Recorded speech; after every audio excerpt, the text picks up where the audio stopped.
पुराना आचार्य पीठ दामाखेड़ा स्थान आप जानते हैं। कबीर साहिब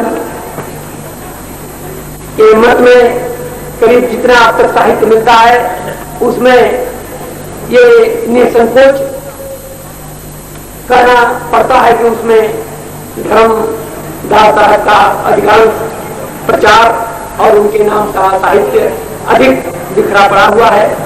वह स्थान है दामाखेड़ा। वहां के आपके सामने आचार्य श्री हजूर गिरिंद्र नाम साहब विराजमान है और उनसे मेरा अनुरोध है कि आप अपना संदेश हम सब दें। माननीय अध्यक्ष महोदय, मेरे आत्मीय आचार्यगण, संत महंत, सज्जनों एवं महिलाओं,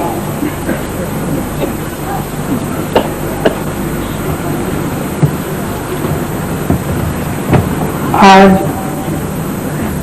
परम हर्ष की बात है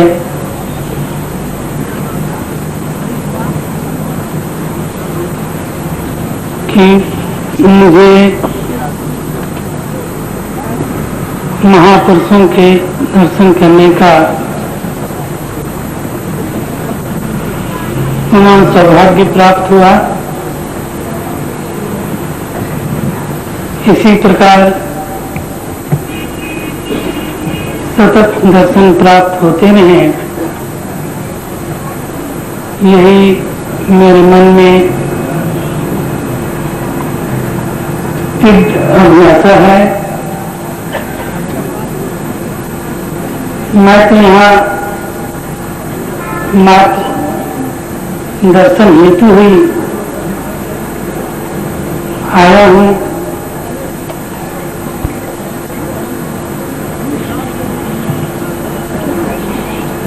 गोस्वामी जी ने आज्ञा दी कुछ कहने का, तो उसका भी मुझे पालन करना ही है।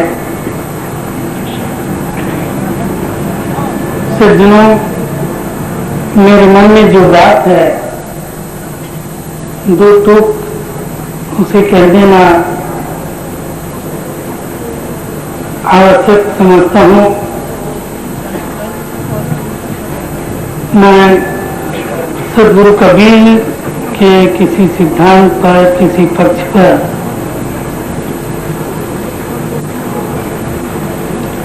अभी कुछ भी कहना नहीं चाहता। मेरे मन में सूरदास जी का एक पद आ गया है, स्मरण हो रहा है। सूरदास जी ने अपने पद में विषम परिस्थिति में घिरे हुए पक्षियों का वर्णन किया है। सूरदास जी कहते हैं, अब की राख ले हो भगवान, हम अनाथ बैठी दूं डरिया, पारधी साधु बान,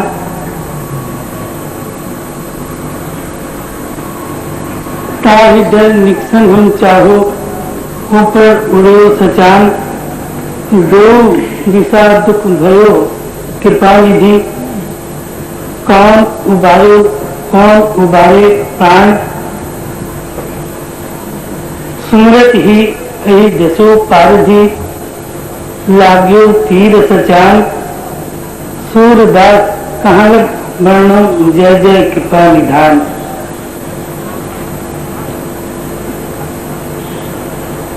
पक्षियों का वर्णन है। पक्षी कहते हैं कि हम दिन भर अपना दाना लूंगा चुनकर विश्रांति के लिए वृक्षों की डालियों पर बैठ जाते हैं। संसार से हमारी कोई दुश्मनी नहीं, हमने संसार वालों का कुछ बिगाड़ा भी नहीं है किंतु पालथी धनुष बाण लेकर हमारे प्राण लेने के लिए आ जाता है। उसके डर से हम होना चाहते हैं तो ऊपर बाज मंडराता रहता है। हे कृपानिधि, हे प्रभु, हम तो अनाथ हैं। यदि सनाथ होते तो हमारा नाथ आकर हमारे प्राणों की रक्षा करता, किंतु हम तो अनाथ हैं और प्रभु सभी अनाथों के नाथ तुम ही। इस विषम परिस्थिति में हमारी रक्षा करो, हमारे प्राण की रक्षा करो, हमें बचाओ। सूरदास जी कहते हैं कि प्रभु की स्मरण करते ही सर्प ने पालथी को डसा और डसते ही उसके हाथ से बाण छूटा और बाज को लगा। इस प्रकार पालथी भी मर गया और बाज की भी मृत्यु हो गई और पक्षियों के प्राण की रक्षा हो गई।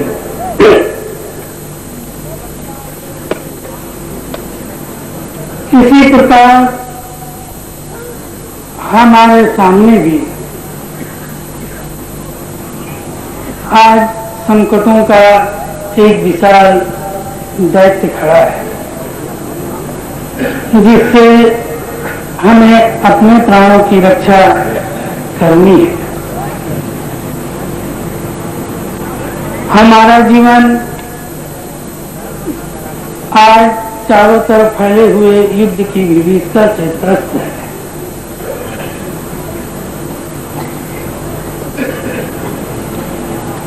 युद्ध चाहे राजनीतिक स्तर पर हो या सामाजिक स्तर पर हो या सांप्रदायिक स्तर पर हो या आर्थिक स्तर पर हो, चारों तरफ हम युद्ध से घिरे हुए हैं।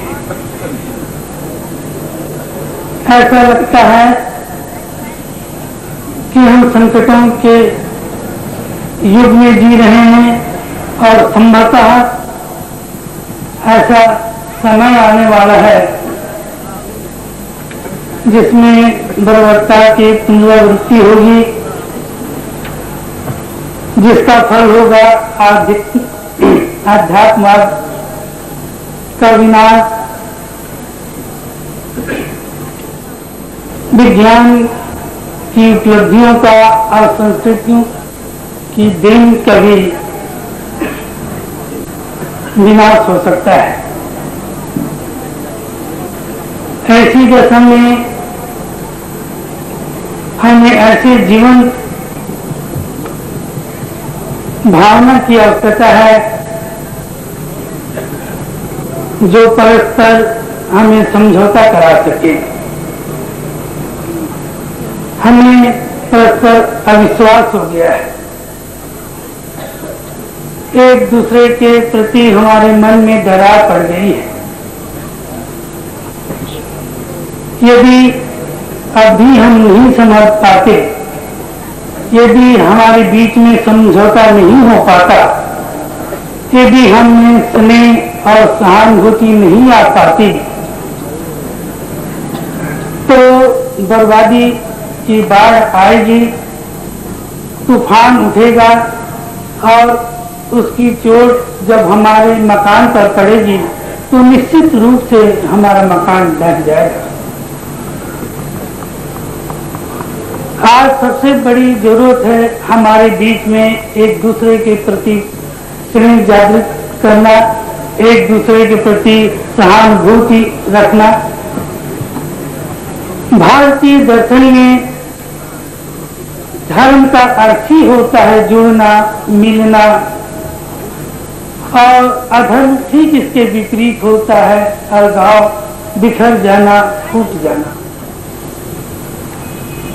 धर्म किसी कट्टर सिद्धांतों का पालन नहीं होता। धर्म तो मनुष्य के जीवन में आध्यात्मिकता का उदय मात्र है। हमारी परख उन सिद्धांतों से नहीं होती जिसका हम अनुसरण करते हैं, उन नामों से भी नहीं होती जिसका हम धारण करते हैं, या उन नामों से भी नहीं होती, या उन नामों से भी नहीं होती जिन्हें हम गली कूचे में चिल्लाते रहते हैं। हमारी परख तो परोपकार के कामों से और अपने जीवन में भातृभाव के जन्म होने से ही होगी। जो लोग यह समझते हैं कि अपने विचार पर दूसरों को लाना अपना कर्तव्य है, या हम जो कुछ भी कहते हैं, हम जो कुछ भी बोलते हैं वही सही है, ठीक है, इस बात ने, इस धारणा ने संसार का बहुत बड़ा विनाश किया है। धर्मांधता, सहिष्णुता, अपने ही धर्म को सच्चा समझकर दूसरों पर लादने की भावना ने संसार में डर उत्पन्न किया, भय उत्पन्न किया, क्रूरता उत्पन्न की और शत्रुता उत्पन्न की। आज की भटकती हुई पीढ़ी को लक्ष्य प्राप्त करने के लिए किसी पैगंबर की जरूरत है, जो अपने विशाल हृदय में सभी धर्मों के विचार के लोगों को स्थान दे सके,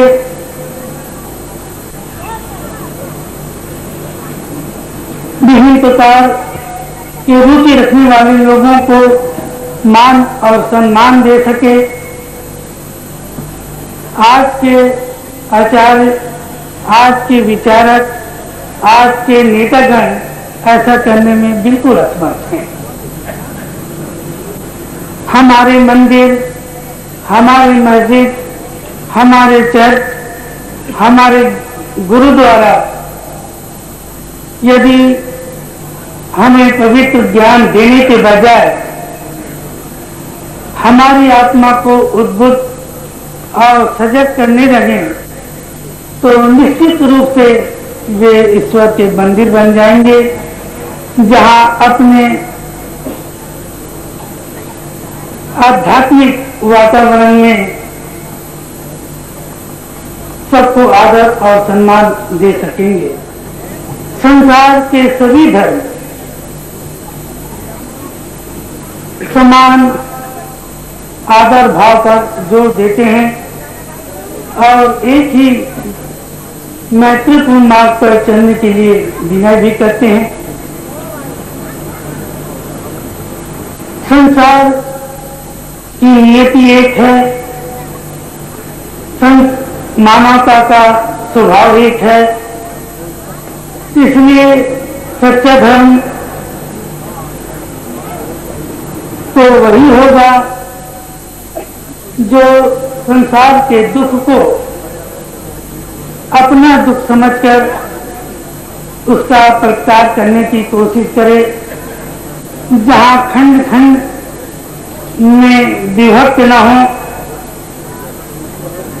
जहां केवल एक ही अखंड पृथ्वी हो, जहां केवल एक ही अखंड मानव समाज हो, जहां कोई व्यक्ति ऐसा न कह सके कि ये मेरा दुख है, ये तेरा दुख है, ये समाज का दुख है, ये देश का दुख है। इस प्रकार की धारणा न रखकर यह संपूर्ण मानव मात्र के लिए दुख है, और यही सोचकर, यही समझकर यदि हम उसका प्रतिकार करते हैं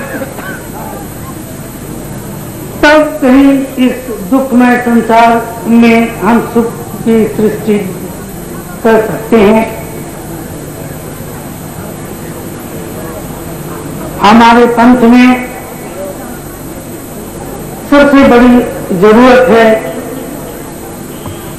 एकता की, जैसे हमारे अभी महापुरुषों ने इसी पर जोर दिया, बल दिया कि हम जितने विभिन्न विचार के लोग हैं, विभिन्न गद्दी के लोग हैं, कम से कम एक साथ बैठकर एक साथ विचार करने का तो हमें साहस होना चाहिए। यदि ऐसा नहीं कर सकते तो हम बहुत पिछड़ जाएंगे। साहब कबीर संसार के महानतम विभूति हैं, इसे तो हर कोई जाने अनजाने में मानता ही है, किंतु कवि पंथ को लोग आज एक उपेक्षा की दृष्टि से देखते हैं। उसका एकमात्र कारण नहीं है कि हम सब में एकता का बड़ा अभाव है। यदि हम सब एक हो जाएं और एक होकर कबीर पंथ को बढ़ाने के लिए प्रयास करें, कोशिश करें,